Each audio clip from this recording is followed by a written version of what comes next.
This tutorial is designed to help teachers and schools get started using Education City's EFL program in their classes. The online courseware has two nice general features. First, it only takes a few clicks to use it effectively with classes. Secondly, if you want more powerful options, the program has them. This means that you can get started using Education City with relatively no training at all. But if you'd like to use the more powerful features, you can pick up those skills and insights progressively, or you can just continually using it very effectively just at the simple level. Now today we're only dealing with this first feature, the ease of usage. We won't go deep. Our goal is to show that from the teacher's perspective first and from the student's viewpoint next. So let's log in as a teacher. The teacher's homepage looks like this. A great advantage of the program design is that the student's interface is going to look almost exactly the same as the teacher interface. What this means is that much of what you learn in this tutorial, it will cross over to the student's tutorial, and the effect of that is you'll be in a much better position to help your students get started. There's only really one interface to learn about, really. So for this quick start tutorial, we're only going to cover three basic tabs. This Manage User tab, number 2, the Classwork tab, and number 3, the Scores tab. In the Manage Users tab, adding and editing students is very easy. You can enroll new students here one at a time, or you can go here to do batch loading. With the batch loading feature, you can enroll 100 students all at one time, or more or less, but we'll save that feature for another tutorial. And let's just look at the single student enrollment functionality right now. You simply fill in all the information and click Save. That's about all you do. This class field here, this has a grouping purpose so that you can manipulate whole groups of students when they're in a class. And we'll show you that briefly soon. You can add a new student to an existing class right here. You can actually create a new class when you enroll a student, or you can just leave this class section blank and the new student won't belong to any class at all in that case. Once a student exists, you can edit the student quite easily in this same format, right? Just like this. Just simply click on the student's row and the edit field pops up.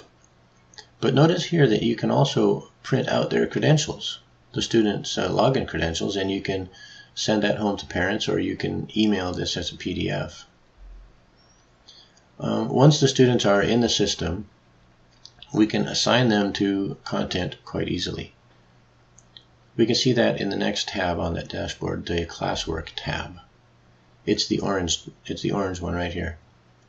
So Classwork is where all the EFL aligned student activities reside. The books are aligned exactly to these courses, and the book lesson titles, they follow the online lesson titles exactly. So let's just briefly compare the books to the online lessons. This is Junior Learners Book 1, and it has 10 lessons, like all the books do.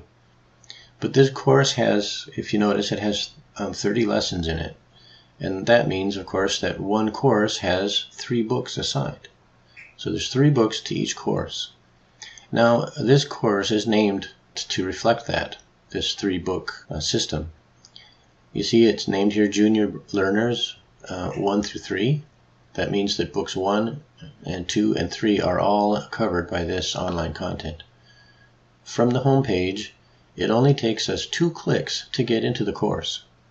Then from there we just scroll down until we find the correct lesson which aligns to our place in the books.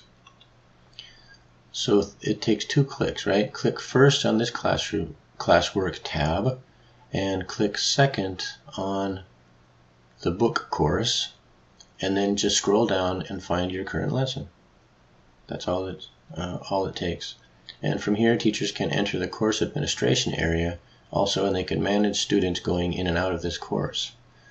So you can assign students to this course either by class or by group, individually, or you can actually even add the entire school with one click, to this class. So it's just that simple.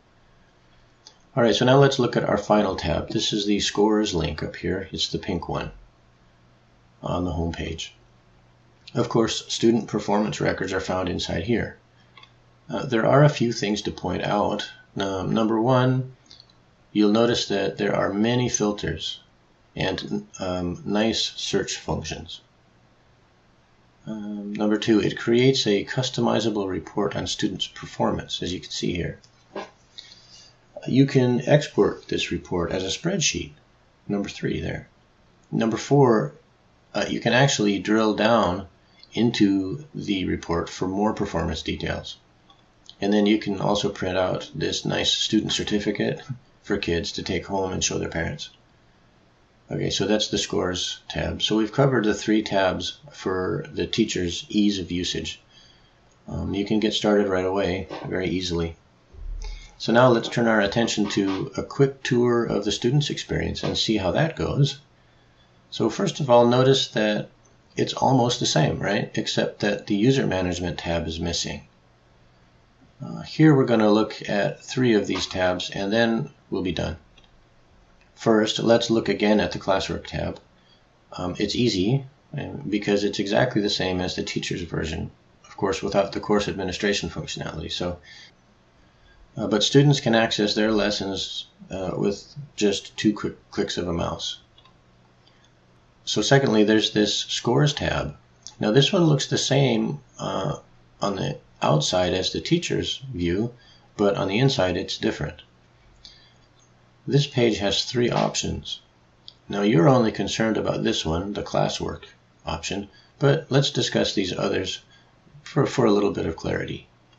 So back on the home page, you'll notice students can potentially access content by 3 different paths. Classwork, and now this is where all the books that are aligned with the EFL reside, and this is our primary access. But we also have homework access. So this is auxiliary units in here for teachers to assign if they need or want to. And finally, there's this content by subject. Now all lessons can be accessed randomly by students and teachers in here. So there are many Education City lessons, right? They can all be accessed randomly by this content by subject tab. So in the scores area, the student results are organized in the same way, right? But your students will be focused on the classwork results. And this is the structured EFL program. So that's where we'll cover in this video. Students can see all their results inside here, and if the score on a lesson is low, they just can simply access the deficient lesson right from here and do it again. Alright, so this wraps up our overview of Education City's EFL program and our quick start tutorial for teachers and students. Okay, so thank you.